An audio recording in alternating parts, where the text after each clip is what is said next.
Lá em casa vivia-se mal, mas a educação e a cultura sobrepunham-se muitas vezes às carências económicas.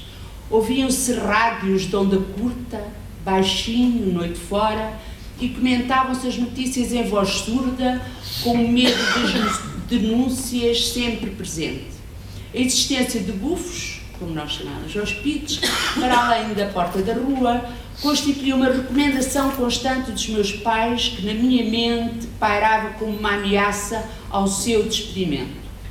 O culto de figuras de relevo na oposição ao regime alimentava conversas ao jantar, incorporando nomes como Bento Jesus Caraça, António Sérgio ou Norton de Matos. A coleção Cosmos era de leitura obrigatória. Histórias do nazismo e de malfeitorias da Igreja alternavam com feitos científicos dos soviéticos e elogios ao racionalismo ateísta. No liceu, a procura de ajuda aos mais carenciados e fracos levou-me a organizações católicas socorristas e, já no fim, à liderança de ações reivindicativas pouco usuais na época. Em meados da década de 50, entrei na Faculdade de Ciências e descobri rapidamente um mundo novo. Uma universidade caduca, a repressão sobre todas as formas à liberdade de expressão e um movimento associativo que avançava em crescendo, apesar da repressão diária, das prisões e das cargas policiais sobre as manifestações estudantis. Em breve, entro na direção da Associação de Estudantes da minha faculdade. Pouco tempo depois sou convidada para reuniões do Mudo Juvenil. Não apanhei o Mudo Juvenil. É um marco no meu percurso como cidadã e como mulher. É aí que eu vou encontrar o enquadramento político para os combates da oposição ao regime, mas, paralelamente, uma escola de cidadania, de valores humanos e de caráter, de par com relações pessoais de retidão, de lealdade, de solidariedade, de abertura de espírito e de autenticidade.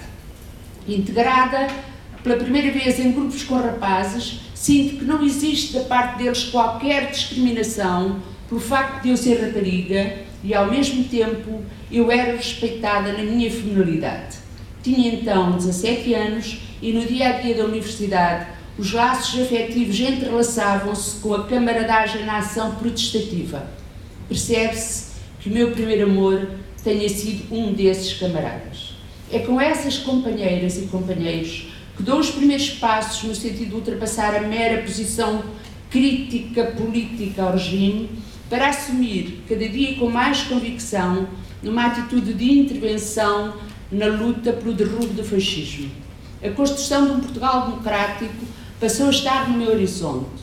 Foi, pois, no Mudo Juvenil que encontrei eco para os meus anseios de justiça social, não fechada em práticas de beneficência caritativa pontual, a que estava habituada nas iniciativas de cariz religioso do liceu, mas agora numa perspectiva política de democracia económica e social para todo o povo.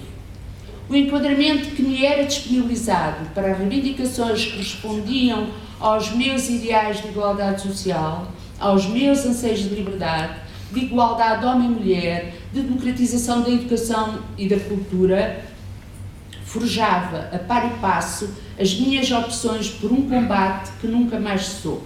Foi nesse tempo que conheci muitos daqueles que vieram a ser dirigentes dos movimentos de libertação das colónias, o que me ajudou a acordar para a realidade da colonização dos povos, então ditos do ultramar. É por essa ocasião que começo a criar amizades sólidas com mulheres e homens antifascistas, ligações tão profundas, tão especiais, que perduram até os dias de hoje, independentemente dos rumos que deram às suas vidas e dos caminhos que daí em diante vieram a escolher para o exercício da sua cidadania.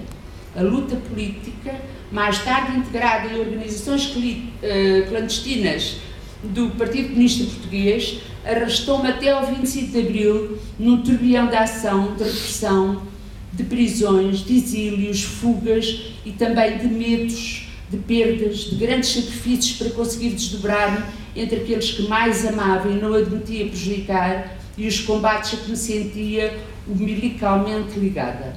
A minha vida não teria um sentido se tivesse de prescindir de uns ou de outros.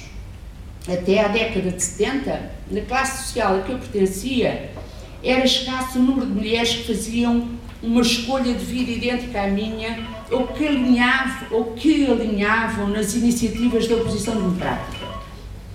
Havia uma espécie de cerco social, familiar e religioso a entrincheirá-las, mesmo nas hostes oposicionistas da geração dos mais velhos, reféns de uma moral social mais ou menos assumida, em que, entre aspas, a política era para os homens e à mulher cabia um papel estabilizador da família, o amparo dos filhos e pais e o repouso do guerreiro, fecha aspas. Talvez por isso são bastante conhecidas as mulheres que durante o fascismo se destacaram publicamente e a sua memória individual tem sido de algum modo preservada.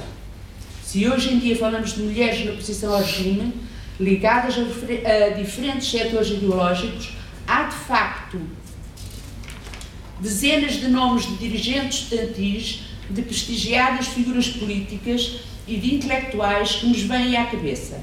Já desaparecidas ou ainda vivas, integram o património humano da resistência urbana contra a ditadura. E, no entanto, desde a década de 40, era bem mais expressiva a representação das mulheres trabalhadoras em muitas regiões do país, nas lutas económicas e nas greves, quer operárias, quer na agricultura.